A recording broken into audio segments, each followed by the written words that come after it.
Now, another important thing which covered in the economic survey is regarding information utilities.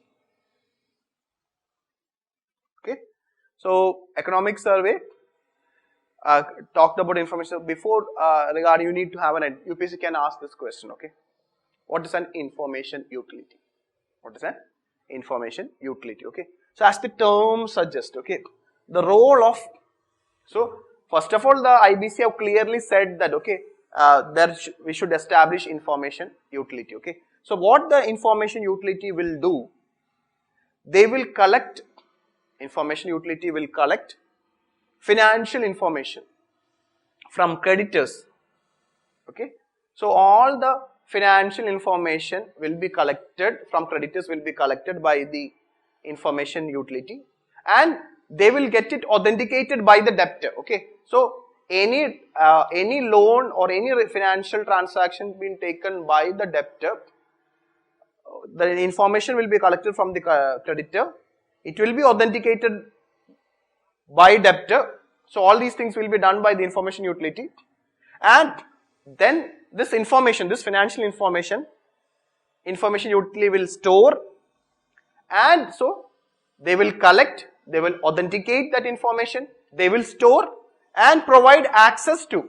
So this financial information can be accessed by the insolvency professional or resolution professional, it can be accessed by the creditor, it can be accessed by the liquidator who is involved in liquidation and other stakeholders, so that they can make informed decision. Okay, so information utility plays a very important role. All the important financial information regarding the corporate debtor is collected, it is authenticated, it is stored, and whenever any stakeholder require it, they will be given access to it. Okay, so this is the functions of the information utility. And National E-Governance Service Limited, very important. Okay, National E-Governance Services Limited was registered as the first information utility by the Insolvency and Bankruptcy Board of India. Okay, so this can be a factual information but very important. Okay, which is India's first information utility. Okay, India's first information utility is National E-Governance Services Limited.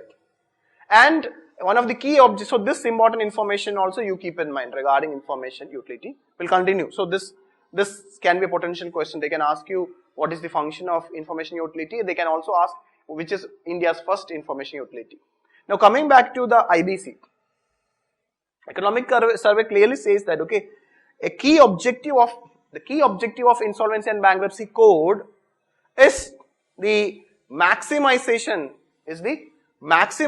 of the value of the assets of the corporate debtor. Okay, so the corporate debtors assets,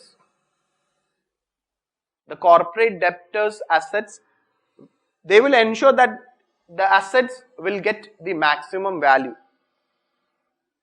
as well as, and consequently other stakeholders like creditors will benefit out of it. Okay, so this is very important. Okay, so in order to get maximum value, the resolution process should be finished in a time bound manner. Okay, so Insolvency and Bankruptcy Code, if whether the corporate debtor is going for resolution or if they are going for liquidation, one of the objectives of the insolvency and bankruptcy process is that the corporate debtor's assets should get the maximum value, so that the other stakeholders will not lose their money. Okay, and in order to attain this goal, a critical element in attaining this objective is a transparent and a credible determination of the value of the assets of the corporate debtor, so that it will facilitate comparison and informed decision can be taken. For that, we require a registered valuer. So the code and the regulation later made by the IBBI have made it very clear that this identifying the value of the asset of the corporate debtor shall be vested with a registered valuer. Okay, so another important stakeholder. Okay, the registered valuer, he will look into the value of the assets of the corporate debtor, and he will try to plan. So this will help the So once the registered valuer value the assets of the corporate debtor, it will help the insolvency resolution professional when whether he go for resolution or when he decides for liquidation. This value by the registered value will help him to get the maximum value for the assets of the corporate debtor. This is also mentioned in the economic survey. So have an idea regarding that also. Now, economic survey have talked about the impact of the insolvency and bankruptcy code. Okay. So the two important, since it's still in an nascent stage, it's only 3.5 years of functioning. It had its own problem. We know already 3 times the IBC have been amended. But economic survey talks about two important impact the IBC have made. One important impact is that the behavioral change brought by, okay, an effective exit law. Okay. So this IBC is an effective exit law. Okay, where a defaulting borrower or a corporate debtor can exit his company either through resolution or through liquidation. An effective exit law through IBC promotes responsible corporate behavior by ensuring a higher standard of corporate governance, including cash and financial discipline to avoid the consequences of insolvency. Okay. So one important thing what this the survey talks about is the behavioral change in the part of the corporate. Okay, corporate governance now standard have been improved, and so that is one behavioral change brought in regarding the behavior of the corporate. It also paved the way for operational creditor. This is very important. Okay, operational creditors are basically, see, we know financial creditor, they are banks and financial institutions. Okay, operational creditors are those institutions or the like SME or small vendors who have supplied some raw material or some inputs for the company. Okay, and they have not got the money, so they are called as operational creditors. Okay, operational creditors also can take a corporate debtor under the they can initiate insolvency proceedings. Okay, so operational creditors, this insolvency and bankruptcy code have helped the operational creditors, mostly SME and small vendors, to use the IBC as a recovery tool.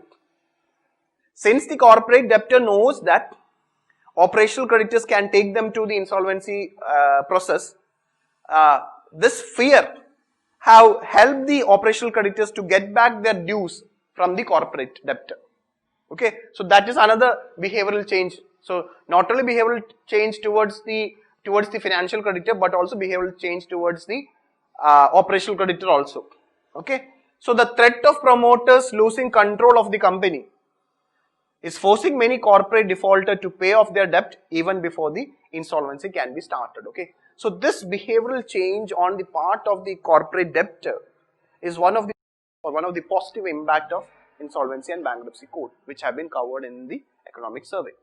Okay, second important impact, what it says that, okay, it has increased, this insolvency and bankruptcy code increased the resolution of stressed asset. Okay, so have helped in increased resolution of stressed assets. Okay, earlier this debt recovery mechanisms available to the lenders were Lok Adalat, Debt Recovery Tribunal and Sarfasi Act.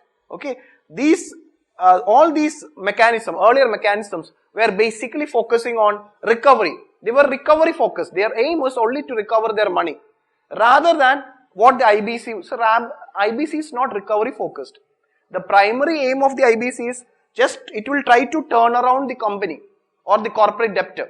The primary aim of the IBC is turnaround of the debtor or the corporate, and as well as maximizing returns for the creditors. Unlike the earlier mechanism where they were only recovery focused. Okay, so compared and when they are recovering, okay, earlier mechanism have resulted in an average recovery. Okay, in the earlier mechanisms like Lok Adalat, Debt Recovery Tribunal or Sarfasi Act, nearly 20% of the money only lenders were able to recover it. But compared to the earlier mechanism, under IBC, nearly the recovery is around 43%. The percentage of recovery under IBC is more than the earlier mechanism. So this is another positive impact. It is not only resolving the stressed asset properly, but the recovery share is also higher. This was also mentioned in the economic survey. Okay, Now, what the since because the code is strictly providing a timeline of 330 days to conclude a corporate insolvency resolution process, the survey says that the maximum proceedings under the code is on an average about 340 days, including the time spent on litigation. Okay, so the code now says the maximum days in which the resolution process have to be completed is 330 days. So it is taking only average 340 days to complete the corporate insolvency resolution process, comparing to the earlier regime where it took more than 4 years. So in the earlier regime, it took 4 years to complete a corporate insolvency resolution process, but now on an average 340 days it is completing a process, insolvency resolution process. Okay, so these are the it is covered in the economic survey, not that important, but just making a comparison between the earlier mechanism and the IBC. See, Lok Adalat, Debt Recovery Tribunal, SARFAESI Act and IBC. See the percentage of, we will take the latest year, okay. See the percentage of recovery under IBC. Under the IBC it is 42.5%, okay. But under SARFAESI Act it is only 14.5%. Under Lok Adalat and Debt Recovery Tribunal it is very, very low, okay. That other factual information is not that important. Just telling you, these were the earlier mechanism and now IBC. Everything is now subsumed by IBC. IBC is taking care of everyone is trying to use the IBC because IBC is much more effective recovery mechanism and as a best way of resolving the corporate debts. Okay. Now, economic survey also talks about some important information, a program what is called as a Graduate Insolvency Programme. Okay. Graduate Insolvency Programme is basically a Insolvency and Bankruptcy Board of India, that is the regulator, have conceptualized a 24-month graduate insolvency program. You can say that the first of the kind in India for those who want to become an insolvency professional. Okay, if you want to take up insolvency as a career as an insolvency professional, okay, you can join this program, 24-month graduate insolvency program, to join the career of a insolvency professional. A student who completes this graduate insolvency program will be eligible to register as an insolvency professional.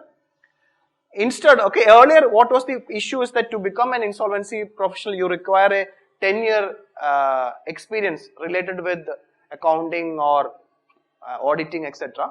So this, instead of waiting for 10-year experience, just by doing this 2-year graduate insolvency program, you can register as an insolvency professional. Just for your kind information, okay. Economic survey says that I told you there are 3 professional insolvency professional agencies are there. 3 insolvency professional agencies are there. We already discussed. And currently, and there are under this 3 insolvency professional agencies, nearly around 2,911 insolvency professionals have been registered.